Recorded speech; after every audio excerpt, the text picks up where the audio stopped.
பல்வேறு வழக்குகளில் சிக்கியுள்ள சர்ச்சை சாமியார் நித்யானந்தா ஈக்வடார் நாட்டில் இருப்பதாக உயர்நீதிமன்றத்தில் தமிழக அரசு தகவல். 2025-26 நிதியாண்டில் இந்தியாவின் பொருளாதார வளர்ச்சி 6.8 விழுக்காடு வரை இருக்கும் என ஆய்வறிக்கையில் தகவல். இந்தியாவில் 25 கோடி பேர் வறுமையிலிருந்து மீட்கப்பட்டுள்ளதாக நாடாளுமன்றத்தில் குடியரசுத் தலைவர் திரௌபதி முர்மு பேச்சு. தொடக்க கல்வி ஆசிரியர்களின் நியாயமான கோரிக்கைகளை கூட நிறைவேற்ற திமுக அரசுக்கு மனமில்லை என மருத்துவர் ராமதாஸ் கண்டனம். வட சென்னை ஓராண்டுக்குள் வளர்ந்த சென்னையாக மாறும் என திட்டப்பணிகளை ஆய்வு செய்த முதலமைச்சர் ஸ்டாலின் பேச்சு.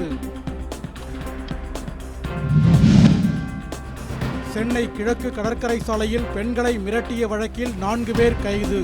2 மகிழுந்துகள் பறிமுதல் செய்யப்பட்டதாக காவல்துறை தகவல். மாவட்ட ஆட்சியர்கள் உட்பட 31 இந்திய ஆட்சிப்பணி அதிகாரிகளை பணியிடமாற்றம் செய்து தமிழக அரசு ஆணை.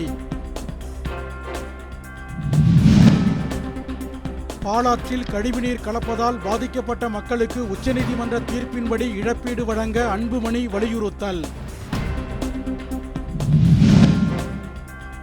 67 பேர் பலியான வானூர்தி விபத்திற்கு ஒபாமா மற்றும் பைடனின் தவறான கொள்கைகளே காரணம், அதிபர் ட்ரம்ப் குற்றச்சாட்டு. மலேசியாவில் பெய்த கனமழை காரணமாக வெள்ளப்பெருக்கு. 23,000 பேர் பாதுகாப்பான இடங்களுக்கு வெளியேற்றம்.